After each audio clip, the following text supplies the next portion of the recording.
उस कश्ती की उम्र 5000 साल है। पता कैसे चला? वैज्ञानिकों ने एक ऐसा आला बनाया है जो उसमें उसकी सच्ची उम्र का पता लगाता है। मैं कहता हूं कि जब वैज्ञानिक 5000 साल उसकी उम्र का पता लगा सकते हैं आला से, तो अल्लाह तबारक व तआला क़यामत के दिन जितने लोगों की जितनी उम्र है, जो भी रात में किया, जो भी दिन में किया, वो सारा रिकॉर्ड अल्लाह की बारगाह में मौजूद है। या फरिश्ते रिकॉर्ड कर रहे हैं, जो जबान से बोली आप बोलते हैं वो सब रिकॉर्ड हो रहा है। यह जमीन सीसी कैमरा की तरह आपकी गतिविधि को नोट कर रही है। जमीन, अब बोलेंगे सीसी कैमरा क्या चीज है? सीसी कैमरा क्या चीज है? वैज्ञानिकों ने आज इस बात को सच साबित किया है कि कैसे लोगों की गतिविधि और एक्टिविटीज को नोट किया जा सकता है। कटिहार में मॉल है, बारसोई में भी मॉल होगा। हर छोटे शहर ये मॉल का जमाना है। अब छोटी छोटी दुकान के लोग, दुकान वाले परेशान हैं। बड़ा बड़ा मॉल खुल रहा है, एक मॉल में घुसे सारा सामान खरीद लिया। अब ये जमाना आ गया है मॉल का। अब मॉल में कोई वहां पे सेल्समैन नहीं रहता है, ये सामान पसंद कीजिए, ये चप्पल लीजिए, ये बैग लीजिए, ये पर्स लीजिए। नहीं, सब कुछ रखा हुआ है। अपने से पसंद कीजिए और साहब रखिए और जाइए आप वहाँ बिल्कुल काउंटर पे सब कुछ आप वहाँ दिखाना पड़ेगा। मगर कोई आदमी अगर ये चाहे कि मैं छुपा के यहाँ रख लूँ और मैं निकल जाऊँ, नहीं निकल पाएगा। कोई ऐसा करता भी नहीं। एक औरत करी थी, काफी जलील और बेइज्जत होकर के उसको निकाला गया, क्योंकि वह कोने में अंदर में छुपा लिया था। और जब काउंटर पे आई तो बस सीसी कैमरा में वो सब कुछ नोट था। उसके पर्स के अंदर से, बैग के अंदर से वो सारा सामान निकाल लिया गया। रुस्वा होके गई। अभी कोई डर के मारे कुछ करता नहीं है, क्योंकि सब जान रहा कि महंगा सामान है, कीमती सामान है। छोटा सा पर्स है, ले लेंगे तो कुछ नहीं होगा। यहाँ काजू, किशमिश, पिस्ता, मुनक्का का छोटा छोटा पैकेट है, एक पैकेट लेके पॉकेट में रख लेंगे, कोई नहीं देखेगा, क्योंकि वहां सेल्समैन नहीं है। लेकिन कोई नहीं लेता है, क्यों? सबको डर है कि कैमरा लगा हुआ है, उस कैमरे में हम दिख रहे हैं। वहां जाएंगे गेट पर हमको वहां जलील करेगा और निकाल लेगा। ये बताइए कि ये कैमरा, इसमें क्या चीज है जो आपकी सारी गतिविधि नोट हो रही है? जमीन सीसी कैमरा की तरह सारी गतिविधि नोट कर रही है। यौम इज़िन तुहद्दिसु अख़बारहा बिअन्ना रब्बका औहालहा। इसलिए कि अल्लाह ताला इस जमीन से कहेगा कि तुम बताओ तेरी पीठ पर किसने क्या किया। गाली दी, सूद खाया, बेईमानी की, दूसरों की जमीन हड़पी, रात भर बैठ करके मोबाइल में गंदी तस्वीरें देखा, सनीमा हॉल में बैठ के 3-3 घंटे सनीमा देखा, सर्कस देखा, क्या देखा, ताश खेला, जुआ खेला, सारी गतिविधि नोट है। जमीन सीसी कैमरा की तरह नोट कर रही है। या दो फरिश्ते हमारे सारे अमाल को नोट कर रहे हैं। और उसके बाद ये हाथ और पांव जो हमारे पार्ट्स हैं, ये सारे पार्ट्स भी मेरे काम को नोट कर रहे हैं। क़यामत के दिन ज़बान पे अल्लाह मोहर लगा देगा। सूरह यासीन में आया है, अल यौम नख्तिमु अला अफ़वाहिहिम व तुकल्लिमुना अयदीहिम। अल्लाह क्या कहता है? आज हम तुम्हारी ज़बान पे मोहर लगा देंगे, हाथ गवाही देंगे कि क्या काम किससे किया, ये पांव गवाही देंगे कि किधर इसको चलाया गया। कव्वाली सुनने के लिए चलाया गया या अल्लाह रसूल की बात सुनने के लिए, कुरान हदीस सुनने के लिए जलसे की तरफ चलाया गया, मदरसा और मस्जिद की तरफ चलाया गया, कि सनीमा हॉल और सर्कस की तरफ चलाया गया। ये पांव बोलेगा, आपकी जबान पे मोहर लगा दी जाएगी। ये कौन बोल रहा है? ये वह जिसने मुझको पानी के एक नापाक कतरे से पैदा किया। पानी का वो नापाक कतरा जो बाप की रीढ़ की हड्डी से निकला, अम्मा के सीने की हड्डी से निकला, उसी नापाक कतरे से हमारी पैदाइश हुई। मेरा नाक नक्शा बना है, सबको मालूम है, सब जान रहा है कि हमारी बुनियाद कितनी कमजोर है।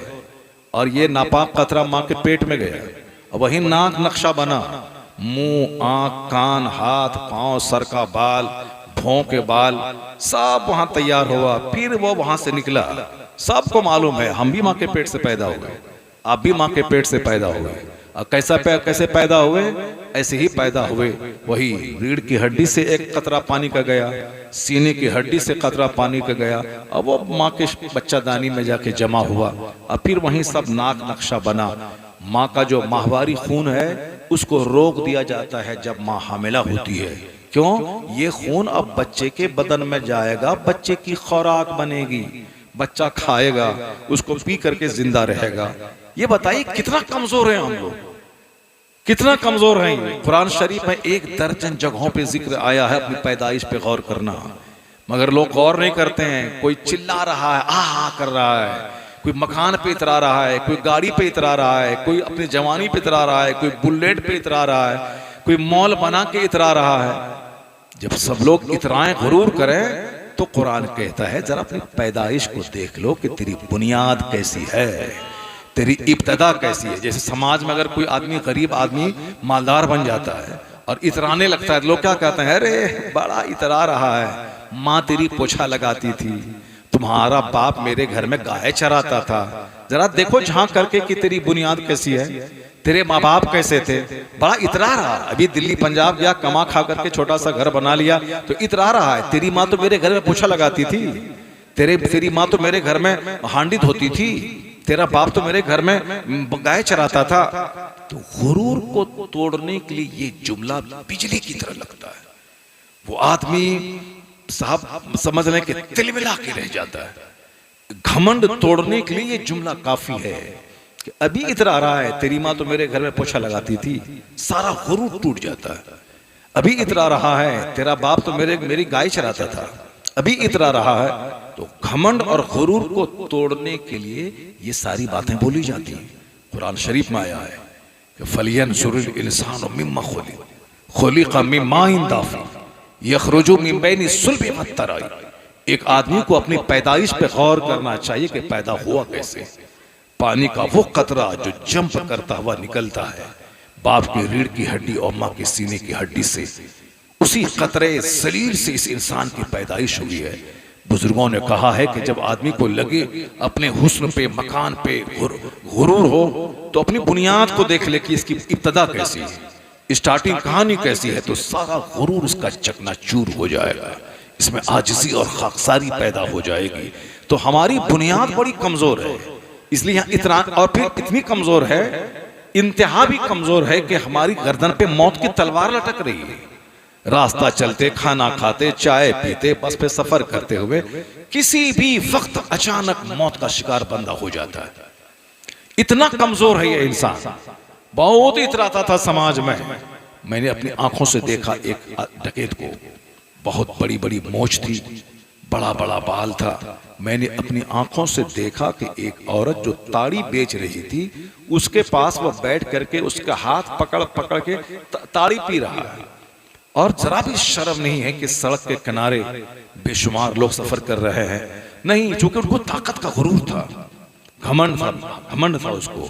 कौन कोई कुछ अगर बोला तो शूट कर देंगे उसको। चूंकि 2-4-10 आदमी को शूट कर दिया था, मर्डर कर दिया था, गोंडा था, एक ग्रुप पालता था।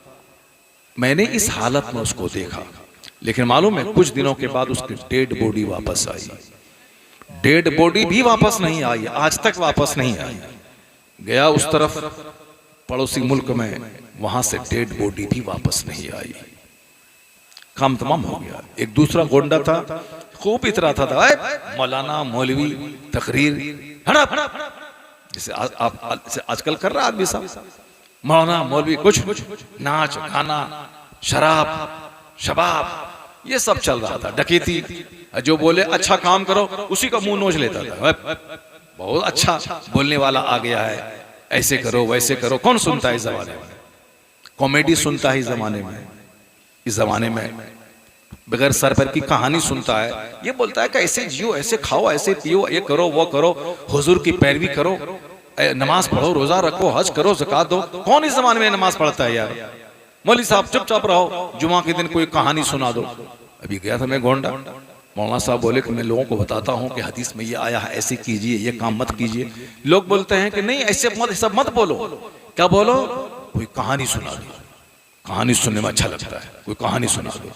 उड़ीसा गया कि मौलाना साहब बोला कि हजरत मैं तकरीर करता हूँ कि ये हराम है, ज़िना हराम, शराब हराम, सूद हराम, धोखा देना हराम, जुआ हराम। तो लोग बोलता है ये सब बात मत बोलो, कोई कहानी सुना दो, कहानी सुना दो। अब अगर कहानी सुनाते हैं बगैर सर पैर की, तो लोगों को मजा मिलता है। जैसे एक मौलवी साहब आजकल घूम रहा है इलाके में, वो साहब जो है वो कॉमेडी करता है, ऐसी बातें बोलता है, सबको हंसा देता है। तो अब भीड़ लग रही है, लोग उसको बुला रहे हैं। क्यों? लोगों को ये पसंद नहीं कि आप बोले कि झूठ बोलना हराम है, आप बोले कि शराब पीना हराम है, आप बोले कि जिना करना हराम है, आप बोले कि साहब माँ बाप को सताना हराम है। ये कोई सुनना नहीं चाहता। हाँ, कॉमेडी सुनना चाहता है, कॉमेडी सुनना चाहता है साहब, जोक सुनना चाहता है, लतीफा सुनना चाहता है। तो खैर कुछ भी आप करें, अलबत्ता इतना जरूर जान लें कि तकरीर बंद नहीं होगी, जुमा का खिताब बंद नहीं होगा, अजान बंद नहीं होगी, चाहे एक नमाजी मस्जिद आए ना आए, अजान होती रहेगी जब तक दुनिया रहेगी, अजान होती रहेगी। अपने मुकद्दर की बात है कि लोग नमाज पढ़ने आ जाएं तो जन्नती, ना पढ़े तो बस जहन्नम की खतरनाक आग उसके लिए तैयार है। अल्लाह तबारक व तआला के नजदीक 100 साल 1 सेकंड है। तो 1 सेकंड की जिंदगी में इतराइए मत, 1 सेकंड की जिंदगी में मगरूर मत हो जाइए, धोखा मत खाइए, बल्कि 1 सेकंड मेरे नजदीक है 100 साल, अल्लाह के नजदीक है वो 1 सेकंड। जिस रब ने पैदा किया वो रब हमें दोबारा हमसे हिसाब लेगा, और जब तक हिसाब लेगा नहीं उस वक्त तक छोड़ेगा नहीं। क्योंकि अल्लाह की हवा में मैं सांस ले रहा हूँ, अल्लाह की दी हुई रोजी मैं खा रहा हूँ, अल्लाह ताला मेरी मोहब्बत मेरी माँ के दिल में डालता है, वो माँ मेरी सेवा करती है। अल्लाह रब्बुल इज्जत दवाई में शिफा रख देता है, वो दवाई खाता हूं तब मुझको बीमारी से शिफा मिल जाती है।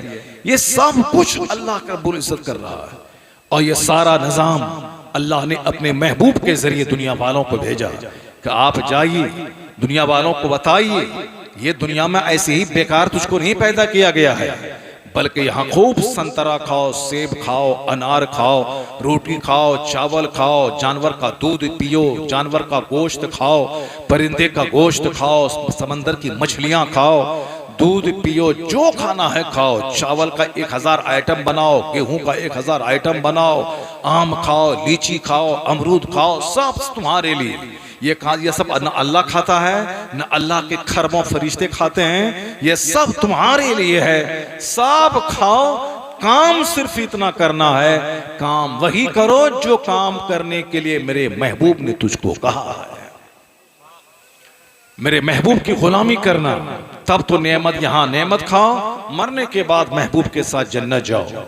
और अगर तुमने मेरे महबूब की मर्जी के खिलाफ काम किया, मैंने जो अपना कानून अपने महबूब के जरिए तुम तक भिजवाया है, अगर तुमने उस कानून को दिल से नहीं लगाया, उस पर अमल नहीं किया, तो जिस तरह हम पैदा करना जानते हैं, मौत देना जानते हैं, उसी तरह हम दोबारा जिंदा करके तुझसे हिसाब लेना जानते हैं, और हिसाब पाई पाई का लेंगे।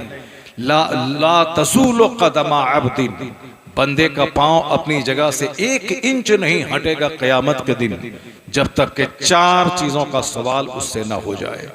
सबसे पहला सवाल अन उमरिही फीमा अफना, अबाउट हिज लाइफ, जिंदगी के बारे में कि how he passed this life, उसने ये जिंदगी कैसे गुजारी, ये जिंदगी कीमती जिंदगी, बहुमूल्य जिंदगी। आंख लाजवाब, जबान लाजवाब। आंख कितनी लाजवाब है कि मैं आपको देख रहा हूं, आप मुझको देख रहे हैं। बहुत सारे अंधे हैं जो अपनी बीवी अपने बच्चों को नहीं देख पा रहे हैं, वो उसके नजदीक सोने चांदी का महल भी कोई दे दे, कहा नहीं सोने चांदी का महल नहीं चाहिए, मुझको आंख दे दे ताकि मैं अपनी आंखों से अपनी बीवी, अपने बच्चे, अपने समाज के लोगों को देख सकूं। बहुत सारे लोग नाबीन हैं, मगर आपको अल्लाह ने आंख दिया, जाहिर सी बात है इस आंख का सवाल होगा। मैंने 1 करोड़ आदमी को अंधा रखा और तुमको मैंने आंख दिया, ये बताओ कि तुमने इस आंख से क्या क्या देखा, इस आंख का तुमने कैसा इस्तेमाल किया, कैसा प्रयोग किया, ये सवाल तो होगा। ये जबान, करोड़ों लोग हैं जो गूंगे नहीं बोल पाते हैं, आवाज बंद हो गई, इशारे की जबान बोलते हैं, पर आप जबान से बोल रहे हैं। अब इसका सवाल होगा कि तुमने क्या किया, तुमने बदतमीजी की, माँ बाप को गाली दिया, या मदरसे के खिलाफ बोला, या मौलाना के खिलाफ बोला, या अच्छी बात बोलने वाले के खिलाफ बोला, या दूसरों को गाली दिया, क्या किया तुमने इस जबान से, इस सवाल का जवाब देना होगा। क्योंकि जबान इतनी बड़ी नेमत है कि गोंगे से पूछे कि जबान कितनी बड़ी नेमत है। जिसकी जबान गायब हो गई, करोड़ों रुपए खर्च करने के बाद दोबारा उसकी आवाज नहीं खुल पाती है। ये हाथ नेमत है, बहुत सारे लोग लूले हैं। ये पाँव नेमत है, बहुत सारे लोग लंगड़े हैं। जिसके पास पाँव नहीं है कि वो पाखाना रूम जा सके, वहाँ टॉयलेट कर सके, वह घिसट के जाते हैं। आपको अल्लाह ने पाँव दिया है, इसका सवाल होगा। आपको अल्लाह ने पेट दिया है, बहुत सारे लोगों के पेट का लीवर डैमेज हो गया, आंत खराब हो गया, बहुत सारे लोगों को पेट में अल्सर हो गया। अब वह न गोश्त खा सकता है, न मछली खा सकता है, न उसमें तेल मसाला डाल सकता है। जो कुछ भी अंदर डालता है फौरन वोमिटिंग हो जाती है। अब वो तरस रहा है कि मैं खाऊं। जिसको शुगर की बीमारी हो गई वो साहब रसगुल्ला खाने के लिए तरस रहा है, वो खीर खाने के लिए तरस रहा है, वो पुआ खाने के लिए तरस रहा है। डॉक्टर ने मना किया है कि तुमको मलाई नहीं खानी है, अब वो बेचारा मलाई खाने के लिए तरस रहा है, चीनी खाने के लिए तरस रहा है, बेचारा गुड़ खाने के लिए तरस रहा है। और आप एक केजी रसगुल्ला दबा रहे हैं। आप साहब 10 प्याली चाय डेली पी रहे हैं। तो आखिर इसका तो सवाल होगा कि तू उसको मैंने ये मर्ज दिया कि अब वो मीठी चीज नहीं खा सकता है, और तुमको मैंने वो मर्ज नहीं दिया और तुम दिन में 10 प्याली दूध वाली चाय पी रहे हो। तो इसके बदले में तुमने क्या किया? इसके बदले में तुमने क्या किया? यानी इस नेमत का तुमने क्या हक अदा किया? ये तो सवाल होगा। इसलिए हुजूर ने कहा, क्या फरमाया कि बंदे का पांव 1 इंच अपनी जगह से नहीं हटेगा जब तक के 4 सवाल उससे ना हो जाए। पहला सवाल जिंदगी के बारे में कि तुमने ये कीमती जिंदगी किस काम में गुजारी। ये दुनिया है, यहाँ कोई किसी को नहीं पकड़ता है। अल्लाह ताला बंदे को छूट देता है। एक काफिर मस्जिद को तोड़ देता है, अल्लाह ताला कुछ नहीं कर रहा। एक बंदा मस्जिद में बैठ के शराब पी रहा है, अल्लाह ताला कुछ नहीं कर रहा। एक बंदा कभी खाने काबा के अंदर जिना कर लिया था, तो अल्लाह ने दोनों मर्द औरत को पत्थर बना दिया था, और उस पत्थर की मक्का के मुशरिक लोग उसकी पूजा करने लगे थे। यानी ऐसे ऐसे लोग खाने काबा के अंदर, मस्जिद के अंदर गुनाह लोग कर रहे हैं। अगर अल्लाह ताला फौरी नहीं पकड़ता है, किसी किसी को पकड़ के दिखला देता, जैसे खाने काबा के अंदर एक शख्स ने जिना किया तो वो दोनों को अल्लाह ने पत्थर बना दिया। अब वो तारीख में वो सारी बातें मौजूद है। तो अल्लाह ताला किसी किसी को इबरतनाक सजा देता है ताकि लोग जाने कि जो सजा कल क़यामत में अल्लाह देने वाला है, उस सजा की एक झलक इस दुनिया में अल्लाह दिखा देता है। जैसे शराब पीने वाले को खतरनाक बीमारी हो जाती है, माँ बाप को सताने वाले को उनकी औलाद के जरिए उसको सताया जाता है। जो समाज के बूढ़े लोगों की तौहीन करता है, जब ये बूढ़ा होता है तो दूसरा आदमी उसको बुढ़ा बुढ़ा कह करके उसको तकलीफ पहुंचाता है, क्योंकि ये खुद उसको बुढ़ा बुढ़ा कहा था। मैंने अपनी आंखों से अपने गांव में देखा कि एक बंदा अपने बाप को घसीट रहा था हाथ से। चारों तरफ से लोग बिल्कुल साहब टकटकी बांध के देख रहे थे, कोई कुछ कह नहीं रहा था। मैं बच्चा था उस वक्त, हमारी उम्र 10 साल रही होगी। मेरे वालिद साहब थे, मैंने वालिद साहब को सुना, मुझको याद है वालिद साहब कह रहे थे कि बेटा, जैसे तुम देख रहे हो कि इस बूढ़े आदमी को उसका बेटा घसीट रहा है, यानी घर से बाहर निकाल रहा था घसीट के फेंक, जैसे कोई मरा हुआ कुत्ता हो उसको घसीट के लोग गड्ढे में डालता है, उसी तरह हम पंजाब दिल्ली लखनऊ का नहीं है, हम वो गुजरात का नहीं है, महाराष्ट्र का नहीं है, हम उसी इलाके का है जिस इलाके में आप पैदा हुए हैं, उसी बिहार का है, इसी सीमांचल जोन का हम है। मैंने अपनी आंखों से देखा कि एक बाप को उसका बेटा अपने हाथ से घसीट रहा था। अब तक मेरी आंखों वो मंजर है। मेरे बाप ने कहा कि बेटा तुम देख रहे हो, मैंने भी अपनी आंखों से देखा था कि जो ये घसीटा जा रहा है, ये बंदा भी अपने बाप को ऐसे ही घसीटा था। ये बंदा, ये सच कह रहा हूं, एक लफ्ज झूठ नहीं है, क्योंकि मुझको आज तक वो बात याद है 10 साल की उम्र का। टिट फॉर टैट, जैसी करनी वैसी भरनी। और ये सजा नहीं, ऐसा नहीं कि जो भी करेगा सबको सजा मिल जाएगी। जो भी माँ को गाली दिया फौरन लकवा मार देगा, जो बाप को मारा फौरन जमीन पर धंस जाएगा, जो ज़िना किया आसमान से पत्थर बरस जाएगा। नहीं नहीं, बहुत सारा आदमी जो बाप को घसीटा, लेकिन हो सकता है कि उसका बेटा उसको नहीं घसीटा हो। ऐसा हो सकता है। बहुत सारे लोग शराब पिया मगर फेफड़ा खराब नहीं हुआ। बहुत सारा आदमी ज़िना किया मगर वो जमीन में नहीं धंसा। क्योंकि ये दुनिया बदले की जगह नहीं है, बदले की जगह आखिरत है। मगर अल्लाह ताला कभी कभी सजा देता है ताकि लोग जान ले कि अल्लाह है और उसने यहाँ सजा दिया, तो ये सजा छोटी है और बड़ी सजा अल्लाह जहन्नम में तैयार करके रखा है। ये बड़ी सजा, वला अज़ाबुल आखिरत अकबर, आखिरत का अजाब बहुत बड़ा है। ये दुनिया में जो कोई भी सजा किसी को मिली, जैसे अभी आपने देखा होगा इसराइल के लोगों ने फिलिस्तीन के मुसलमानों पे 2 साल से जुल्म किया और ये समझा कि इसको 1 हफ्ते में मार देंगे, उजाड़ देंगे, लेकिन 2 साल हो गए मगर गाजा के मुजाहिदीन को नहीं मार सका। और फिर उनके सामने सुलह एग्रीमेंट करने पर रजामंद हो गया। तब उनके बंदी बंधक लोग तब यहां से छोड़े गए। वो एटम बम न जाने खतरनाक सब बम गिराया मगर अपना बंधक नहीं छोड़ा सका। फिर जब तक सुलह के टेबल पर बैठा हमास राजी हुआ तब उसके बंधकों को छोड़ा। क्या मतलब 2 साल तक बम बरसाता रहा मगर उसके बावजूद अपने कैदियों को रिहा नहीं करवा सका और बिल्कुल झुक करके गिर करके सुलह किया। तो अल्लाह ने इसराइल के यहूदियों को जलील करके बता दिया कि ये मत समझना कि अल्लाह नहीं है, जो ताकत बम में नहीं है वो ताकत कलमा और ईमान में है।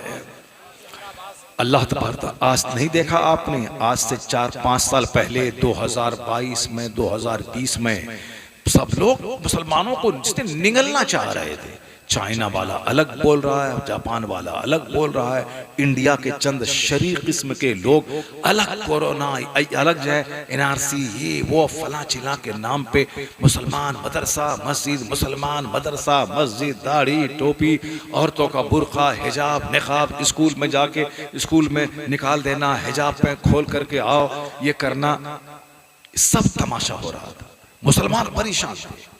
मुसलमानों की दुआ थी, अल्लाह ने एक छोटा सा कोरोना भेज दिया। वह कोरोना अमेरिका से लेके इंडिया तक सारे शरीरों को मजा चखा दिया। करोड़ों लोग बुरी मौत मरे, सिनेमा हॉल बंद हो गया, रेलवे स्टेशन में ताले लग गए, एयरपोर्ट बंद हो गया।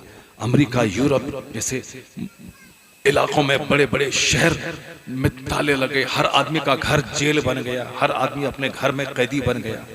साहब लॉकडाउन कर, घर से कोई बाहर नहीं निकलेगा, हर आदमी का घर जेल बन गया। अरबपति से लेकर के साहब मजदूर तक सारे लोग अपने घरों में कैदी हो गए। अल्लाह ने बंदों की तमाम ऐश को कड़वा बना के बता दिया कि मेरे बंदे ये मत समझना कि अल्लाह नहीं है, और तेरे नाचने कूदने से इस्लाम खत्म नहीं होगा, मस्जिद खत्म नहीं होगी, नमाज खत्म नहीं होगी। अल्लाह ने बता दिया कि तेरे चाहने से सब कुछ नहीं होता है, वही होता है जो मंजूर खुदा होता है। अल्लाह ने गुरूर तोड़ दिया, चाइना जापान का गुरूर तोड़ दिया, अमेरिका यूरोप का गुरूर तोड़ दिया, हिंदुस्तान के उन लोगों का गुरूर तोड़ दिया जो लोग एनआरसी और न जाने किस किस के नाम पे मुसलमानों का जीना मुश्किल कर दिया था। और मुसलमान आप ये समझ लें कि इस्लाम तो नहीं मिटेगा, अलबत्ता हम लोग अगर कुरान पढ़ना छोड़ देंगे, नमाज पढ़ना छोड़ देंगे, मस्जिद में जाना छोड़ देंगे, तो अल्लाह ताला सजा जो देगा जहन्नम में, तो वहाँ इस दुनिया में मुशरिकीन और कुफ्फार को मेरी गर्दन पे अल्लाह मुसल्लत कर देता है और वो फिर हमको टॉर्चर करता है। वो मेरी मस्जिदों पे ताला, बुलडोजर से मज़ारात को ढा देना। कल की एक रिपोर्ट है कि उत्तर प्रदेश के कई मज़ारात को बुलडोजर से ढा दिया गया। ये सब कुछ हो रहा है, ये सब हमारी बदअमली की सजा है कि तुमने मस्जिदों को वीरान किया, पहले तुमने मस्जिद को उजाड़ा। मस्जिद भी जब अल्लाह 3 टाइम खाना दे रहा है, जब अल्लाह ताला सेहत तंदुरुस्ती दे रहा है, तो तुमने मस्जिद को क्यों उजाड़ा? तुमने क्या सोचा कि अपनी मर्जी के मुताबिक नमाज पढ़े ना पढ़े चलेगा? नहीं, जब अल्लाह 3 टाइम तुझको खिला रहा है तो 5 टाइम नमाज तुझको पढ़ना पड़ेगा। नमाज ऐसा नहीं कि हफ्ता जुम्मा नमाज पढ़ेंगे तो काम चल जाएगा, फिर जुम्मा खाओ। ऐसा नहीं कि ईद काम चलेगा तो नमाज पढ़ेंगे तो ईद खाना चाहिए। लेकिन जब डेली खाना है तो डेली जो खाना दे रहा है उसकी इबादत करनी है, उसकी इबादत करनी है, मस्जिद आबाद करना है। मस्जिद वीरान, इसे हमारे बच्चे आज जोकर हो गए, हमारे बच्चे आज गधा हो गए, हमारे बच्चे माँ बाप को सताने वाले बन गए। जिस बच्चे के लिए हम अजमेर में जाके भीख मांगा था वो बच्चा जोकर हो गया, वो बच्चा लोफर हो गया। कोई किसी चमारिन को लेके भाग रहा है, कोई किसी का बेटा किसी चमार को लेके किसी की बेटी भाग रही है। ये इस बेइज्जती सिर्फ इसीलिए है कि हमने अल्लाह रब्बुल इज्जत की बात नहीं मानी, हमने मुस्तफ़ा की बात नहीं मानी, वरना जिस बेटे को आपने पैदा किया वो बेटा आपके सामने लुच्चा हो जाएगा, लफंगा हो जाएगा, शरीर हो जाएगा, ताड़ी पीने वाला, शराब पीने वाला, जिना करने वाला बन जाएगा। ये हमारे लिए एक अजाब है, अजाब है कि तुमने मेरी बात नहीं मानी और तुमने क्या चाहा कि मेरा बच्चा वफादार हो जाएगा। नहीं होगा। ये जो बच्चे हमारे हुल्लड़बाजी कर रहे हैं, ये जो बच्चे हमारे बड़ों का एहतराम नहीं कर रहे हैं, ये माँ बाप की बदअमली की सजा है, ये नमाज ना पढ़ने की सजा है। और वो जो हुल्लड़बाजी कर रहा है तो आज बाप को तकलीफ पहुंचा रहा है, लेकिन कल उस बच्चे को जूते से उसका बच्चा मारेगा, कल उस बच्चे को उसी तरह घसीट के गड्ढे में फेंकेगा। क्योंकि पहले के बाप दादाओं में तो थोड़ा सा कुछ जमीर जिंदा था, तो आज के बच्चे पैदा हो गए, और आज के बच्चे जिनका जमीर मर चुका है, इनके जो बच्चे पैदा होंगे वो तो देखने के लायक होगा। आज का बाप तो थोड़ा सा कुछ परसेंट शरीफ था, तो बच्चा उसका थोड़ा सा शरीफ है, चलो 2 घंटा हुल्लड़बाजी किया, शराब पिया, फिर बाप ने डांटा पीटा तो अपना आ गया। लेकिन ये इन शरीरों का बच्चा कैसा होगा, इन शराबियों का बच्चा कैसा पैदा होगा, इन प्यार मोहब्बत के नाम पे जो जिनाकारी करने वालों का बच्चा कैसा होगा। अल्लाह ने मर्द को पैदा किया, अल्लाह ने औरत को पैदा किया है ताकि समाज में बैठ करके इतनी शादी करके एक दूसरे को एक से करीब हो जाए, अपनी जायज़ ख्वाहिशात की तकमील जायज़ रास्ते से करे। जब औरत और मर्द अल्लाह ने दोनों को एक दूसरे के लिए पैदा किया है और समाज में शादी हो रही है, लेकिन शादी छोड़ के लोग ज़िना क्यों कर रहा है, अपनी बीवी छोड़ करके दूसरों की बीवी के पीछे पागल क्यों हो रहा है। और फिर साहब प्यार मोहब्बत के नाम पे शादी से पहले ही 2-4 साल तक उस औरत का गलत इस्तेमाल क्यों कर रहा है, ये बता दे, भले ही बाद में शादी कर लो, लेकिन शादी से पहले तुमने बगैर निकाह के उस लड़की का जो हाथ छुआ, उस लड़की को अपने साथ में लेके जो होटलबाजी की, उस लड़की के साथ तुमने मुंह काला किया, भले ही कल निकाह पढ़ने के बाद वो तेरी बीवी हो जाए, लेकिन वो अभी तो दागदार हो गई शादी से पहले, और तुम भी तो दागदार हो गए शादी से पहले। जब वो दागदार हुई, तुम दागदार हुए, क्या चाहते हो कि तुम्हारे बेटे बिल्कुल वली और कुतुब और अब्दाल पैदा हो जाएं? नहीं होगा ऐसा। जमीन सड़ी हुई हो तो फसल सड़ी हुई पैदा होती है, अगर बीज नाकारा हो तो फसल नाकारा पैदा होती है। दरख्त आम का हो तो लीची नहीं फलती, दरख्त खीरा ककड़ी का हो वहां से लहसुन और अदरक नहीं फलता। लहसुन के पेड़ से लहसुन, अदरक के पेड़ से अदरक, आम के पेड़ से आम। तो बाप जैसा औलाद वैसी, माँ जैसी औलाद वैसी। तुम दोनों ने पहले रंग रलियां मना लिया है और अब चाहता है कि मेरा बेटा कुतुब अब्दाल पैदा हो जाए। ऐसा होता है क्या कि आम के पेड़ से सेब निकल जाए? जब ये नहीं होता है तो फिर इस पेड़ से अब्दाल कैसे पैदा होगा? अब्दाल वहां पैदा होता है जब बाप हो नेकी का पुतला और माँ हो नेकी का मुजस्समा, तब बेटा वलियों का सरदार अब्दुल कादिर जिलानी पैदा होता है। जब बाप हो सैयद गयासुद्दीन और माँ हो रात भर मुसल्ले पे रह के अल्लाह अल्लाह करने वाली, तब बेटा 90 लाख काफिरों को कलमा पढ़ाने वाला मोइनुद्दीन अजमेरी पैदा होता है। और जब बाप हो सैयद अहमद अली बुखारवी और माँ हो सैयदा जुलेखा राबे असर, जिसको बुढ़ापे तक किसी गैर मर्द ने उसका चेहरा नहीं देखा, सर के बाल नहीं देखा, तब बेटा चपरासी से लेके पादशाह तक तहज्जुद पढ़वाने वाला निजामुद्दीन देहलवी पैदा होता है।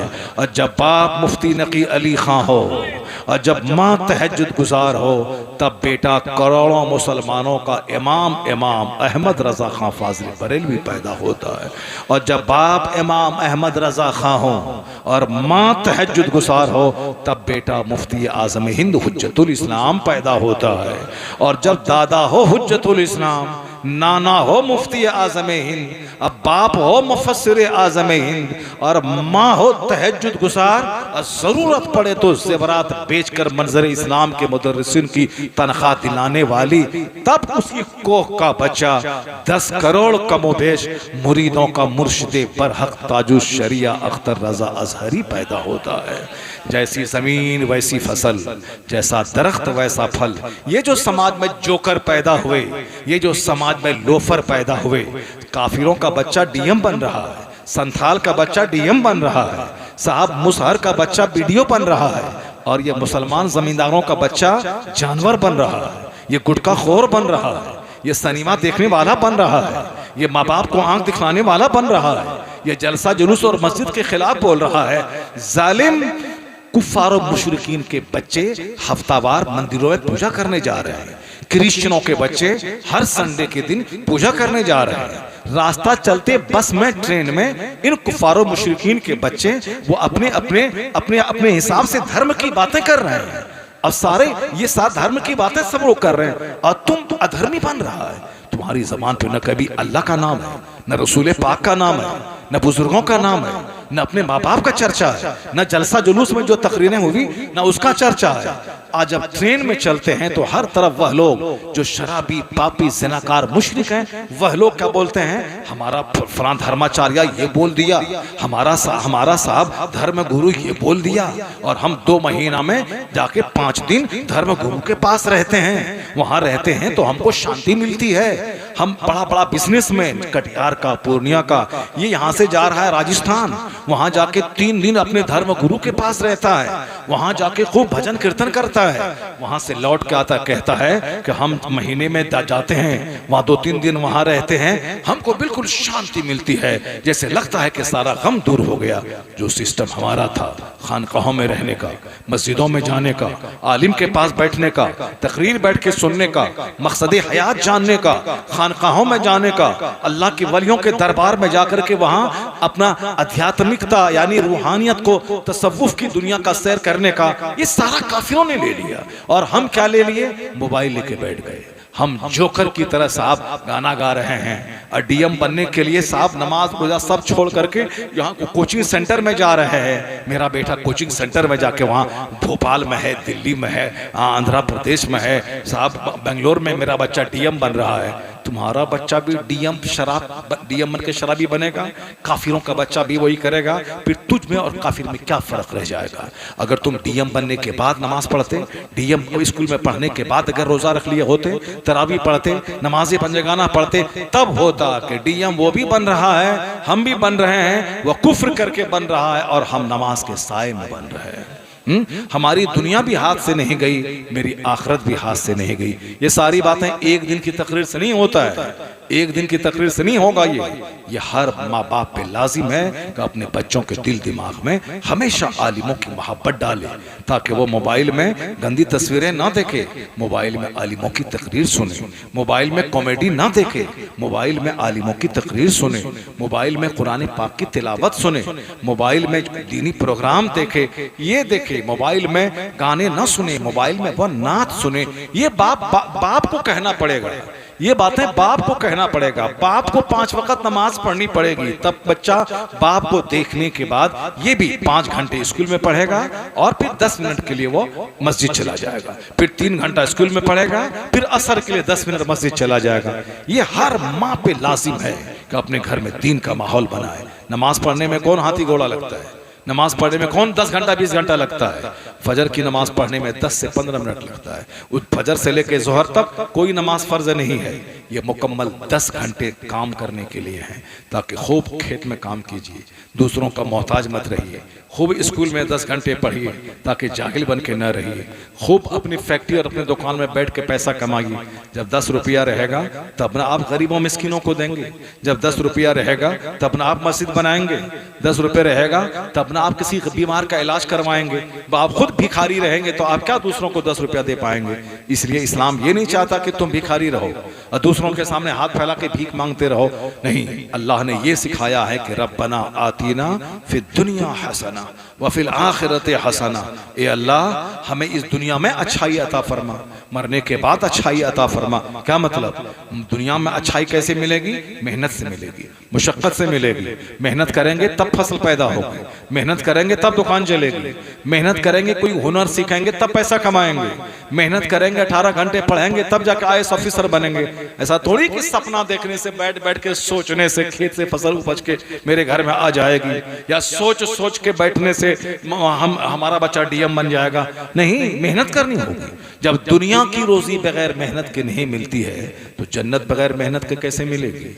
जन्नत बगैर मेहनत के मिल जाएगी? यहाँ सोचने से पैसा नहीं आता है, आपको मारे मारे सफर करना पड़ता है, ट्रेन पे दिल्ली जाना पड़ता है, वहाँ दिल्ली में जाके 10 महीना काम करना पड़ता है, तब 2-4 पैसा कमा के छोटा सा घर बनाते हैं, शेड डालते हैं। जब दुनिया का पैसा बगैर मेहनत के नहीं मिलता तो अल्लाह की वो जन्नत जो सोने चांदी की ईंटों से बनी है, वो जन्नत जो मुश्क और गारे से जिस ईंट जोड़ी गई है, जिस जन्नत की जमीन हीरे जवाहरात की है, जिस जन्नत में 70 खूबसूरत हो रहे हैं जो थूके तो सातों समंदर का नमकीन पानी मीठा हो जाए, या ऐसे ही फ्री में हम झूठ बोले जन्नत में पहुंच जाए, हम रात भर हुल्लड़बाजी करें जन्नत में पहुंच जाए, फजर ज़ोहर असर मगरिब इशा सारी नमाजें छोड़े और जन्नत में कूद के पहुंच जाए, ऐसा होता है क्या?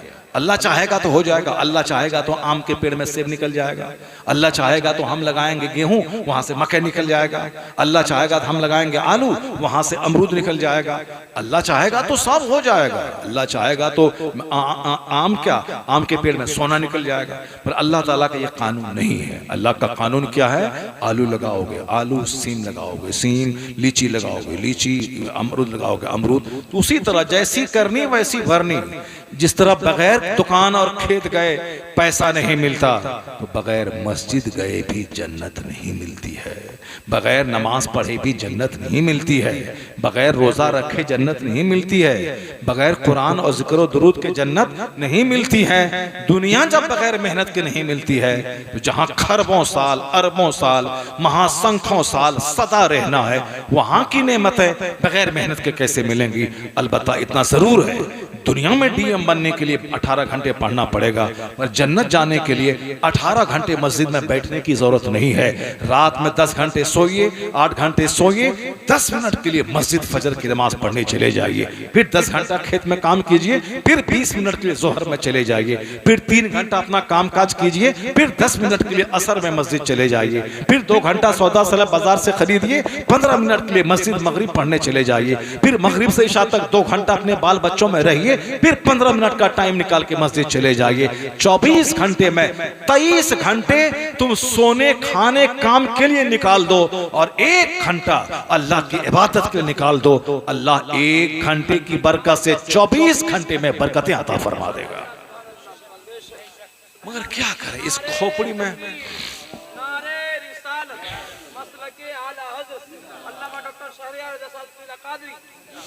अन उमरे ही फीमा अफना, अपनी जिंदगी के बारे में सवाल होगा, जवाब तो देना पड़ेगा, चाहे जैसे भी हो, रो के दें हंस के दें, जिंदगी कैसे गुजारी 1 इंच क़यामत के दिन हटेंगे नहीं, इसका जवाब देना पड़ेगा। दूसरा सवाल होगा अन शबाब ही, जवानी के बारे में। बुढ़ापे में आदमी बीमार पड़ जाता है, कमज़ोर हो जाता है। बचपन तो गैर मुकल्लफ वाला पीरियड है, उस पर नमाज रोज़ा फ़र्ज नहीं है। ये जवानी वाला क्रीम पीरियड है, जिसको लोग कहते हैं जवानी दीवानी। जब जवान है बुढ़ापे में कर लेगा, तो जो लोग बूढ़ा हो गए जरा उसको देखो क्या हाल है उसका। बुढ़ापे में लोग पेशाब कपड़े में हो जाता है, बुढ़ापे में लोगों का पाखाना कपड़े में हो जाता है, बुढ़ापे में लोग सांस नहीं ले पाते हैं, मस्जिद की तरफ जाते हैं हाँप के बैठ जाते हैं, बुढ़ापे में बोलना चाहते हैं नहीं बोल पाते हैं। तो बुढ़ापे में इबादत नहीं होती है, असल इबादत है जवानी की। जवानी क्रीम पीरियड है।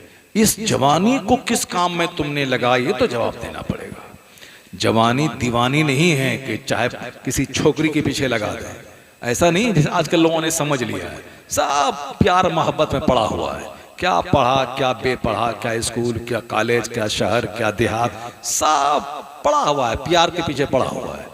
वो लड़का को उल्लू समझता है जो किसी से प्यार नहीं करता हो, वो अहमक है, गधा है, कोई इसको घास नहीं डाल रही है, यानी एक तमाशा है। जबकि आज का जिसको प्यार कहते हैं ये ज़िनाकारी है, क्योंकि मोबाइल में बातें करना बगैर निकाह के ये मुंह का ज़िना है।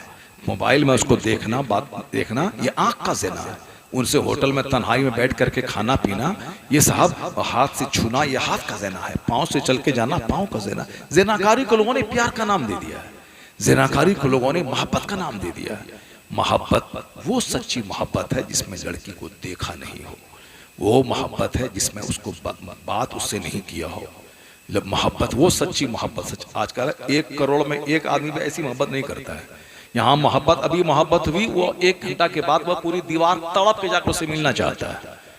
माँ मिलना चाहता है, गर्दन काट दो, गला काट दो, हम तो मिलेंगे। बाप छोड़ा, माँ छोड़ा, सबको छोड़ के मिलना चाहता है। मिलने के बाद जब शादी हो जाती है तो 3 महीने के बाद उसको काटना चाहता है, काट दो उसको।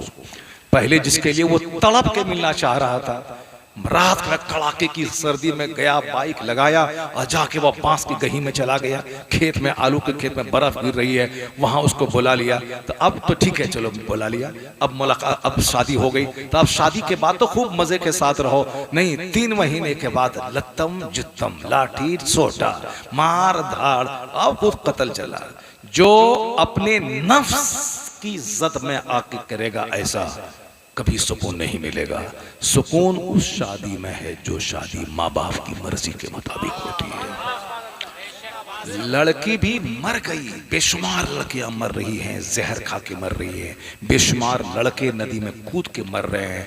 एक लड़का था चेन्नई में, जवान, मोटा, तगड़ा इंजीनियर, एक लड़की से शादी करना चाहता था। वो मेरे पास लड़की को लाया भी, मैंने कलमा भी उसको पढ़ाया, वो ब्राह्मण लड़की थी। मगर वो लड़की अपने बाप के पास सिंगापुर चली गई, शादी नहीं हुई, शादी नहीं हुई। ये मोटा, तगड़ा, जवान, खूबसूरत ट्रेन की पटरी में कट गया, मर गया। ये बताइए, वो लड़की तो सिंगापुर चली गई, अब वहाँ वो शादी उसकी हो गई, चूंकि बड़े मालदार घर की बेटी थी। और ये लड़का खूबसूरत, स्मार्ट चुके था, एक ही कॉलेज में पढ़ता था, इसलिए ये लड़की उसको दिल दे दिया था कि स्मार्ट लड़का है। अब वो शादी किसी वजह से नहीं हुई तो ये जान दे दिया। ये तो मर गया, चला गया मरदूद। वो तो ऐश कर रही दूसरे के साथ में, इसको क्या मिला? थोड़ा सा सब्र कर लेता, सीने पर पत्थर बांध लेता, तो फिर अल्लाह ताला उससे अच्छी खूबसूरत लड़की उसको अता कर देता। सब्र नहीं करना है, बस मर जाएंगे, कट जाएंगे। और फिर जब मर जाओ, कट जाओगे, फिर 2 महीने के बाद उसको काटते क्यों हो? उसको 2 महीने के बाद उसको क्यों काटते हो? उसको फिर उसको तलाक क्यों देते हो? इसका मतलब है कि उस मोहब्बत में सच्चाई नहीं है। जो अल्लाह के नाम पे जो अक़्द हो, अल्लाह ताला उस निकाह में बरकतें अता कर देता है। जवानी दीवानी नहीं है, जवानी तो बिल्कुल रिस्पॉन्सिबिलिटी से भरा हुआ पीरियड है। अपनी लाइफ संवारना, कमाना, खाना, माँ बाप को आराम पहुंचाना, अपनी बीवी और अपने बच्चों को आराम पहुंचाना, मकान बनाना, गाड़ी खरीदना, अच्छा खाना पीना, लाइफ सेटल करना, बुढ़ापे के लिए कुछ थोड़ा सा पसमानदा जमा करके रखना, ये सारा काम जवानी में है। इसी जवानी में नमाज पढ़ना, रोजा रखना, हज करना, ज़कात देना, दूसरों के भले का काम करना। तो जवानी दीवानी नहीं कि गुटखा खा खा करके मुंह में कैंसर ले लिया और मुश्तजनी कर कर करके अपने आप को नामर्द और हिजड़ा बना लिया और दूसरी औरतों के चक्कर में पड़ करके अपनी जिंदगी को तबाह कर दिया। ये जवानी इसी का नाम है क्या? जवानी इसका नाम नहीं। जवानी सेंसिटिव पीरियड है, जवानी रिस्पॉन्सिबल पीरियड है, जवानी इंपॉर्टेंट और सिग्निफिकेंट पीरियड है। यही जिंदगी का क्रीम पीरियड है। बुढ़ापा तो बीमारी का घर है, बचपन तो खेलकूद का जमाना है। ये जवानी है। इस जवानी के बारे में क़यामत के दिन अल्लाह सवाल करेगा, मैंने तुझको इतनी जबरदस्त ताकत दी, हड्डी मजबूत की, मैंने तेरे सर से लेके पांव तक पूरे बदन में स्ट्रेंथ और ताकत दिया, ये बता दे बंदे तुमने जवानी का इस्तेमाल कैसे किया? और जब तक जवाब देगा नहीं, उस वक्त तक 1 इंच बंदा हटेगा नहीं। तीसरा सवाल होगा, अम्माल ही मिन ऐना इक्तसबहु व फीमा वज़अहु, माल कहाँ से कमाया, कहाँ खर्चा किया? लूट के, खसोट के, बेईमानी करके, चोरी करके, दूसरों की जमीन दबा करके, दूसरों की फसल चोरी करके कहाँ से कमाया? इसका सवाल होगा। और कहाँ खर्चा किया? बेटी की शादी में पानी की तरह 10 करोड़ बहा दिया।